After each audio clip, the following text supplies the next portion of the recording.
네, 6.3 지방선거 23일 앞둔 여야 본격적인 선거 모드로 전환하고 있습니다. 민주당은 중앙선대위를 출범시켰고요. 국민의힘 중앙당도 이번 주에 선대위 체제로 전환할 예정입니다. 민주당은 내란 척결을, 국민의힘은 정권 견제를 앞세우고 있죠. 정치직설 배종호 한국정치평론가협회장, 정영국 전 청와대 대변인과 함께 전국 현안 살펴보겠습니다. 안녕하십니까? 네, 안녕하세요. 자, 민주당이 어제 대한민국 국가정상화 선거대책위원회를 출범시켰습니다. 당을 이제 선대위 체제로 이제 전환하고 있는 건데요. 내란 청산을 이제 전면에 내세운 걸로 보이고, 국민의힘은 이번 주에 출범할 중앙선대위에 공소취소 대응 태스크포스를 설치하면서 이제 공소취소 특검법 이 문제를 이제 계속해서 이제 쟁점해 나갈 그런 움직임입니다. 양당의 선거 전략 초반 어떻게 좀 보고 계시나요? 네, 지금 이제 전체적으로 선거전 양상을 보면 민주당 같은 경우는 굉장히 공세적이에요. 네. 반면에 국민의힘이 좀 수세적이다. 이렇게 선거전 양상이 진행되고 있고요. 민주당 같은 경우는 말씀하신 대로 이 내란 프레임, 이 내란의 종식을 반드시 이번 6.3 지방선거를 통해서 해야 된다라는 이제 그런 프레임을 가지고 지방선거 역사상 최대 성적을 내겠다.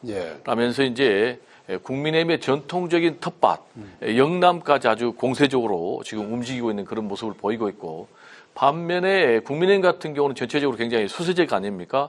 12.3 내란으로 인해서 대통령이 탄핵됐고 사법적 단죄를 받고 있고 또 정권이 넘어갔고, 이런 상황에 또 내부가 분열돼 있기 때문에 일단 영남이라도 확실히 지키자. 이런 이제 스탠스를 취하고 있습니다. 네. 정청래 대표 같은 경우는 말씀하신 대로 대한민국 국가 정상화 선거대책위원회, 이 얘기는 뭐냐면은 대한민국이 아직도 정상화되지 않았다. 그 이유는 내란의 후유증이 있다. 그래서 확실하게 내란 청산하고 일 잘하는 이재명 대통령 중심으로 일 잘하는 그런 후보를 뽑아야만이 대한민국 국가가 정상화될 수 있다. 라면서 이제 1호 지금 선대위를 어디서 했냐면은 이제 강원도에서 했어요. 강원도에서 한 이유는 이제 우상호 강원도지사 후보가 1호 전략공천 그런 대상자이기 때문에 여기서 일 잘하는 대통령 또 일 잘하는 후보 프레임을 가지고 지역 발전론을 지금 내세우고 있고, 반면에 이제 장동혁 대표 같은 경우는 후보들이 기피해가지고 지역 일정을 못 잡았지 않습니까? 그래가지고 이제 미국까지 갔다가 여러 가지 구설수에 올랐는데, 최근에는 다시 이제 개소식이라든지 필승 대회를 중심으로 해서 주로 영남에서 행보를 하고 있어요. 그런데 이제 여기서 대응하고 있는 카드는 뭐냐면은 공소 취소, 대응 TF. 이게 뭐냐면은 지금 민주당에서 조작 수사, 조작 기소 특검법을 추진하겠다라고 얘기를 하고 있으니까 이거는 이재명 대통령의 범죄 지우기다 라면서 이걸 가지고 이제 대대적으로 이슈화하고 있으니까 최근에 이제 영남에서 격차가 좀 좁혀들고 있는데 특히 이제 뭐 대구라든지 또는 부산이라든지 이런 데서는 이 카드가 상당히 보수 지지층을 결집하는데 유효하다 이렇게 판단하고 있는 것 같고, 여기에 이제 주력하고 있습니다. 반면에 그렇지만은 또 국민의힘의 주광덕 남양주입니다. 예비후보 같은 경우는 이선 후퇴하지 않으면은 장동혁 대표가 그리고 또 대통합 선대위를 출범시키지 않으면은 나는 후보 등록을 안 하겠다. 라면서 아직도 내용이 좀 있는 그런 상황입니다.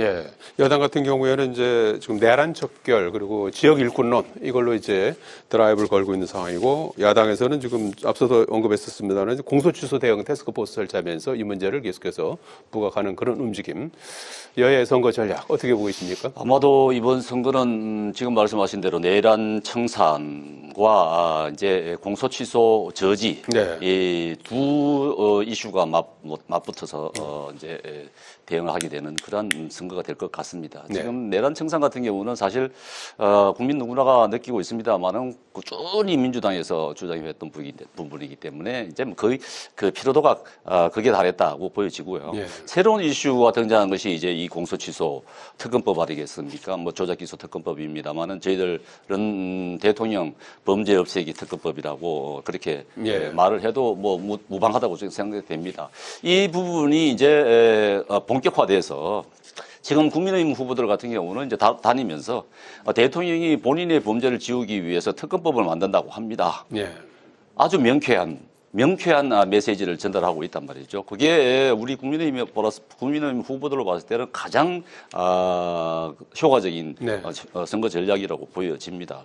그 이유가 지금 누구나가 다 뭐 공소 취소에 대해서 민주당이 이게 국민들이 뭐 알겠느냐 모르니까 모르는 가운데서 그냥 적당하게 선거 전에 처리하면 된다 이렇게 그런 분위기를 형성했는데 국민들이 모를 리가 없는 것 아니겠습니까? 공소 취소라는 용어는 어렵다 하더라도 네. 이게 대통령 범죄를 지우기 위한 법이구나 하는 걸 다 아신단 말이죠. 거기에 대한 거부감은 당연한 것이기 때문에 이번 선거는 아마도 이 공소 취소 대통령의 범죄 지우기를 저지하는 그러니까 일종의 거부권을 국민들이 거부권을 행사하는 네. 그런 성격의 투표가 될 것이다. 그렇게 전망합니다. 알겠습니다.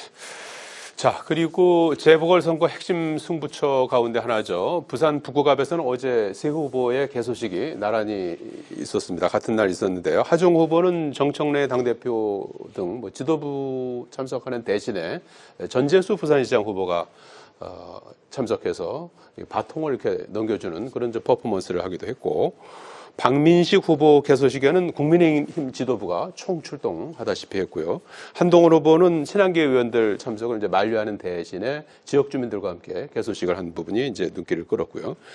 박민식 후보 개소식에 방문한 박형준 부산시장 후보는 단일화를 촉구하기도 했습니다. 어제 그 세 후보의 개소식 어떻게 보셨습니까? 네, 말씀하신 대로 어제 세 명의 후보, 하정 후보, 또 박민식 후보, 한동훈 후보 같은 날 거의 비슷한 시각에 이 개소식이 열려가지고 개소식 전쟁이다 이렇게 이제 언론에서 평가를 했더라고요. 과연 어느 개소식에 더 많은 인파가 몰렸느냐, 더 중요한 인물이 몰렸느냐에 따라서 앞으로 선거 전에 결과가 뭐 예상이 된다라는 이제 쇠몰이 심리가 작동을 한 것 같고요. 특히 이제 박민식 후보 같은 경우는 나중에 이 개소식 날짜 시간을 잡았는데 아무리 좀 생각을 해봐도 한동훈 후보도 그렇게 얘기를 하고 있는데 일부러 고의적으로 같은 시각에 맞불 작전을 한 것 같아요. 맞불 작전을 한 이유는 같은 시각에 하면 일단 누가 국민의힘의 진짜 후보인가라는 것을 장동혁 지도부는 보여줄 수가 있고, 또 두 번째로는 친한계 국회의원들이 상대의 한동훈 후보 쪽에 가기 좀 어려울 것 같다. 만약에 가게 되면 해당 행위로 책임을 물을 수 있다. 이런 계산이 담겨 있는 것 같고요. 역시 이제 이런 계산이 담겨서 박민식 후보 개소식에서는 일단 장동혁 대표가 지금 국민의힘의 분열, 갈등의 책임은 한동훈 후보이겠다라면서 한동훈 책임론을 얘기를 했고요.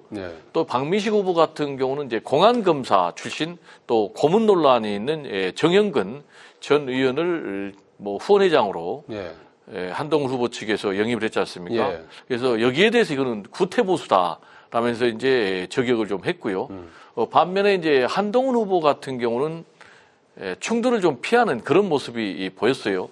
왜냐하면 충돌할 경우에는 이 분열상에 노출되고 그러면 또 분열 책임, 해당 행위 또 논란이 있으니까 이런 게 좀 득이 되지 않는다라는 계산을 한 것 같고, 그렇지만은 뭐 전국에서 한동훈 후보 지지자들이 모여가지고 쇠몰이를 했고 이 자리에서 청와대로 가자 라면서 보수의 희망 또 보수의 대권 주자, 보수의 재편 중심은 자신이다라는 이제 그런 메시지를 던졌어요. 반면에 이제 하정우 수석 같은 경우는 역시 이제 AI 청와대 미대수석 아니겠습니까?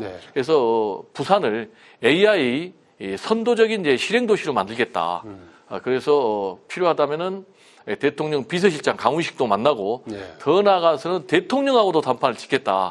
라면서 이제 부산 지역 발전론에 이제 굉장히 좀 호소를 했는데 가장 중요한 것은 박민식 그리고 한동훈 두 사람이 단일화 되냐 안 되느냐 이 부분인데 단일화가 좀 안 되면은 하정우 후보가 이길 가능성이 매우 높고요. 현재는 이제 박민식, 하정우, 박민식 그리고 한동훈 두 사람이 엎치락뒤치락 비슷하니까 또 여기에다가 한동훈 후보 같은 경우는 중간에 들어가면 정치적 미래가 없거든요. 그러니까 무조건 완주예요. 그리고 박민식 후보 같은 경우도 만약에 본인이 드랍을 하게 되면 장동혁 체제가 무너지니까 무조건 저는 완주를 한다. 그러면 단일화는 좀 없다. 그래서 굉장히 결과가 주목되는데 만약에 한동훈 후보가 여기에서 기사회생한다. 그러면은 완전히 보수의 중심 그리고 또 보수의 대권 주자로 급부상하면서 장동혁 체제의 몰락을 가져오는 네. 그런 기폭제가 되지 않을까도 예상이 됩니다. 선거 이후까지 쭉 전망을 해주셨습니다. 부산 북구갑 새 후보 개소식, 단일화 가능성 등등 어떻게 보셨습니까? 예. 어제 하정우 후보 개소식에 정청래 대표는 가지를 않았어요. 예. 그만큼 정청래 리스크가 있다는 얘기죠, 북구에. 그게 이제 오빠 리스크 같은데, 하정우 후보 같은 경우는 사실 아직까지 예. 북구에서 인지도를 그렇게 높이지 못했다고 보여집니다. 그 물론 부정적인 이미지로 이제 인지도가 조금씩 높아진지는 모르겠습니다만은 내려가자마자 손털기가 있었다든가 뭐 정청래 대표와 함께 있으면서 오빠 논란을 일으켰다든가 그런 부분인데 하정우라는 인물이 북구에 내려가서 오랫동안 활동을 한 게 아니기 때문에 그게 인지도가 금방 높아지는 게 아니거든요. 네. 그래서 주민들 우리 뭐 주변에 관심도 높은 사람들은 압니다만은 주민들은 잘 모른단 말이에요. 네. 그렇기 때문에 이 한계가 있다. 지금 나오는 여론조사 등으로 보면은 거의 지금 한계점이 도달한 것 아니냐 이런 상태인데 그게 만약에 좀 뭐 신선한 이미지가 더 붙여졌다 그러면은 중도층으로 더 확정이 됐을 텐데 처음에 내려가면서 실수를 많이 하는 바람에 아직까지 그게 회복이 안 됐다 저는 보여집니다. 그러나 지금 이제 국민의힘이 실질적으로 국민의힘 후보가 두 명인 상황이기 때문에 이게 이제 하정우 후보가 덕을 보는 것 아닌가 이런 판단을 합니다. 그렇지만 지금 하정우 후보의 지지율이 정체가 되어 있다 그러면은 아마도 국민의힘 후보 가운데에서 투표에 갔을 때는 어느 한쪽으로 아마 표가 쏠리지 않을 것이고 지금 말씀하신 대로 단일화는 어렵다고 저도 보이집니다. 그래요. 양쪽 한동훈 후보도 그렇고 박민식 후보도 그렇고 물러설 수 없는 상황입니다. 그렇기 때문에 두 사람 다 나갈 수밖에 없는데 나중에 가서는 주민들이 선택할 수밖에 없을 것 같아요. 유권자들이 단일화할 것이다. 유권자들로 단일화할 수밖에 없을 것 같은데 그게 이제 지금 한동훈 후보 같은 경우는 지금 선거전에 들어가면 상당히 불리한 게 사실입니다. 조직이 없기 때문에 그래요. 박민식 후보 같은 경우는 국민의힘 모든 조직이 달라붙는 겁니다. 그 지역의 국회의원들 대부분 또 국민의힘 의원이고 반면에 한동훈 후보 같은 경우는 조직이 전혀 없은 혼자서 선거전에 임해야 되는 그런 상황이기 때문에 불리합니다만은 한동훈 후보 같은 경우는 주민들의 지지, 시민 지지세를 갖다가 더 등에 업어야 되는 그런 상황인데 굉장히 외로운 삶이 되겠죠. 그렇지만 주민들의 선택이 어떻게 할지 지금 예측이 사실 어려운 그런 상황입니다. 예. 자, 이래저래 주목이 되는 부산 북구갑 선거 상황이고요. 평택을 같은 경우에는 이제 범여권 단일화 여부가 이제 주목되고 있는 상황인데 조국혁신당이 아주 지금 올인 전략을 펼치고 있는 것 같아요. 평택지원특별법 전면 개정을 당론으로 추진하고 또 소속 의원들을 평택의 지역에 8개 읍면동 현안을 나눠 맡으면서 그야말로 이제 올인 전략을 펼치고 있는데 최근에 보면은 조국 김용남 두 후보 간의 신경전이 계속해서 치열한 그런 상황인 것 같아요. 그래서 단일화가 될 수 있을까 싶기도 하고 이게 지도부 차원에서 단일화가 되는 건지 아니면 그 현장에서 이제 후보들 간의 단일화가 된다면 되는 건지 아니면 안 되는 건지 어떻게 보십니까? 일단 지도부 간의 단일화는 없다. 왜냐하면은 지난번에 민주당과 조국혁신당이 합당을 추진하면서 밀약설이 돌았잖아요. 그렇기 때문에 지도부 간의 단일화는 없고 후보들 차원에서 단일화는 아직도 남아있는 그런 상황인데 지금 이제 진행 양상을 보면은 단일화는 좀 어려운 그런 양상으로 가지 않냐 이렇게 생각이 됩니다. 조국하고 김용남 후보가 단일화가 되려면 일단 유이동하고 황교안 이 보수 후보 단일화가 돼야 됩니다. 그런데 두 사람이 지금 단일화하기는 좀 쉽지 않아 보여요. 왜냐하면 또 황교안 후보를 지지하는 그런 세력들은 일단 부정선거 음모론을 믿는 사람들 아닙니까? 그래서 유이동 후보 같은 경우는 황교안 후보하고 단일화를 한다고 해도 별로 시너지 효과가 나지 않는다 이런 판단을 하고 있는 것 같아요. 그러면 두 사람이 단일화하지 않는다면 결국 조국 그리고 또 지금 민주당의 김용남 후보 같은 경우도 자신이 완주하면 오자 대결 구도에서 충분히 이길 수 있다 이런 계산을 할 것 같아요. 그러니까 지금 이제 조국 후보를 중심으로 조국혁신당에서는 지금 말씀하신 대로 총력전, 올인전을 지금 하고 있는데 올인전의 양태는 크게 보면 두 가지예요. 하나는 평택 지원 특별법을 가지고 평택 발전론으로 평택 주민들의 이제 표심을 흔드는 것 하나. 그리고 또 하나는 이제 김용남 때리기를 하고 있어요. 과거에 세월호 관련 발언이라든지 이태원 관련 발언에 대해서 사과를 제대로 하지 않고 있다. 자신은 자녀 입시 비리 관련해서 공식적 비공식적으로 20번 넘게 자기는 사과했고 앞으로도 사과할 용의가 있는데 예. 왜 제대로 사과 안 하냐라면서 이제 김용남 때리기를 하고 있는데 그러니까 이제 김용남 측에서도 또 조국을 또 때리기를 하고 있는 이런 상황.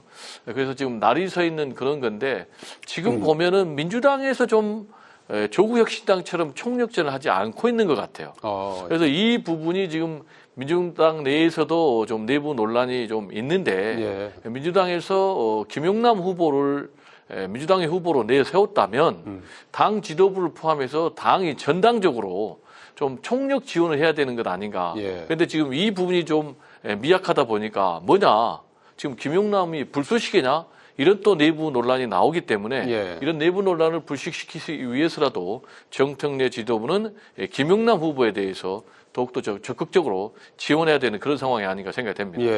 그리고 오파전 가능성도 이제 보고 계시는데 어떻게 생각하십니까? 이게 당대당 단일화는 저도 불가능하다고 보여집니다. 보수 쪽도 마찬가지인가요? 예, 보수는 유이동 의원하고 황교안 의원하고는 가능성이 있다고 저는 생각을 합니다. 여전히 열려 있다. 그렇게 돼야 된다고 보는 것이고 지금 뭐 조국혁신당과 민주당이 단일화하려고 그러면 조국혁신당이 사실 내놓을 게 있어야 돼요. 민주당이 줄 게 있어야 되지 않습니까? 그렇다면 어느 지역에 지지율이 높은 후보가 있으면 모르겠는데 그런 후보가 없어요.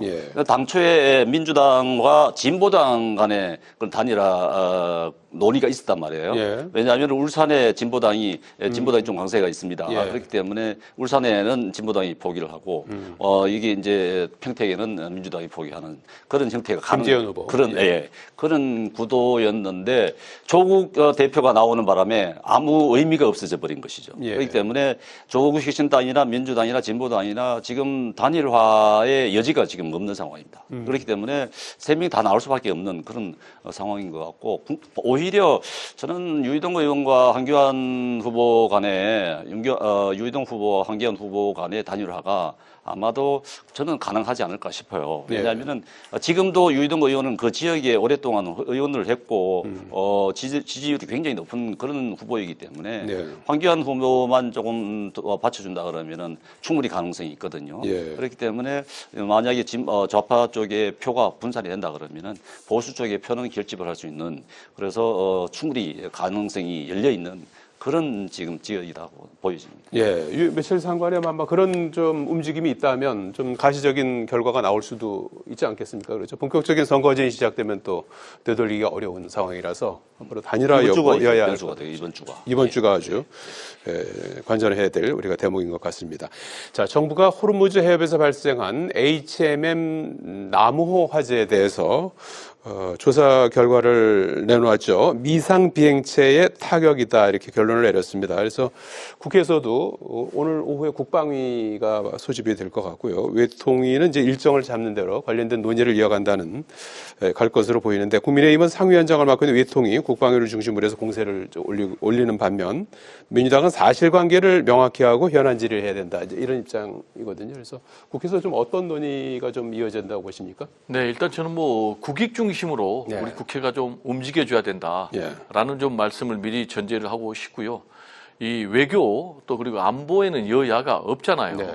그래서 저는 이제 외교의 문제라든지 또는 뭐 안보의 사안이라든지 이런 것을 정치 공세의 수단으로 이거는 뭐 여가 됐든 야가 됐든 절대 삼으서는 안 되고 정권이 뭐 바뀐다고 그래가지고 이런 기본 태도는 절대 바뀌면 안 된다라는 좀 말씀을 드리고요. 일단 뭐 HMM 나무호가 미상의 비행체로부터 2차례 타격을 받았다. 그리고 뭐 기관실에 화재가 나고 또 구멍이 뚫렸다라는 건 이제 팩트로 우리 외교 당국 또 국방 당국도 밝힌 그런 사실이고요. 그렇지만은 일단 이 공격의 주체가 누군지 공격의 수단이 무엇인지는 아직까지 정확하게 밝혀지지 않았다라고 지금 정부 당국은 얘기를 하고 있고 조현 외교부 장관도 좀 더 신중하게 파악을 해야 될 것 같다라는 이제 그런 신중한 입장을 보이고 있고요. 그렇지만은 일단 전체적으로 보면 이란 측의 공격일 가능성이 굉장히 높다. 그렇겠죠. 그리고 또 우리나라도 지금 뭐 주한 이란 대사를 불러가지고 처치 수준은 아니지만 좀 물어보는 그런 정도도 일종의 어필이 아닌가 이렇게 생각이 되고 다만 이제 국민의힘에서는 우리 정부가 뭐 은폐를 하고 있다, 또 거짓말하고 있다, 예. 이렇게 이제 몰아붙이고 있는데 그렇게까지 단정하는 것은 일단 좀 진상 파악을 마친 뒤에 하는 게 좀 필요가 있다라는 좀 말씀을 드리고요. 이게 이제 굉장히 좀 신중할 이유가 뭐냐면 만약에 이란 내 소행으로 단정을 할 경우에는 우리하고 이란의 관계가 굉장히 악화될 수밖에 없습니다. 글쎄요, 예. 우리 입장에서는 미국하고 이란하고도 잘 지내야 돼요. 예. 그런데 또 미국 같은 경우는 호르무즈 해협에 이 호송을 좀 안전하게 하기 위해서는 한국도 참여를 해야 된다라고 요구를 하고 있는데 우리가 트럼프 대통령의 이런 요구에 응할 경우에는 이란하고 좀 관계가 굉장히 나빠지거든요. 그래서 이런 거는 좀 신중한 외교를 펼 수 있도록 국민의힘도 좀 공간을 열어줘야 되고 최근에 이제 국민의힘 같은 경우 장동혁 대표 같은 경우 뭐 지금 뭐 이재명 정권을 향해서 친중 정권이다 또는 친북 정권이다 반미 정권이다 이렇게 몰아붙이고 있는데 이런 거는 좀 대한민국의 국익을 위한 그런 발언은 아니다라는 말씀을 좀 드립니다. 자, 남호 화재 국회에서 어떤 부분을 좀 들여다봐야 될까요? 당연히 국익을 위해서 신중해야 되는 부분입니다. 그렇지만은 제가 보기에는 정부가 지금 굉장히 좀 불투명한 모습을 보이고 있다. 사실 이 비격이라는 용어가 트럼프 대통령이 벌써 이미 밝힌 지가 일주일이 넘었어요. 그렇다 그러면은 우리 정부도 거의 다 파악을 했을 겁니다. 왜냐하면은 교신이 승선해 있는 선원들과 회사원의 교신이 계속 이루어져 있는 상황 아니겠습니까? 계속 교신이 됐었던 상황이기 때문에 어느 정도 실체는 파악이 됐을 거예요. 누구에 의한 공격이냐 이 부분에 대해서만 아마 현장 검증을 통해서 아마 밝혀졌을 텐데 그렇다 그러면은 이 부분에 대해서 국민들에게 좀 소상하게 전달을 정보 공개를 해줄 필요가 있습니다. 국민들이 지금 의문은 다 가지고 있잖아요. 이란이 했을 것 같다.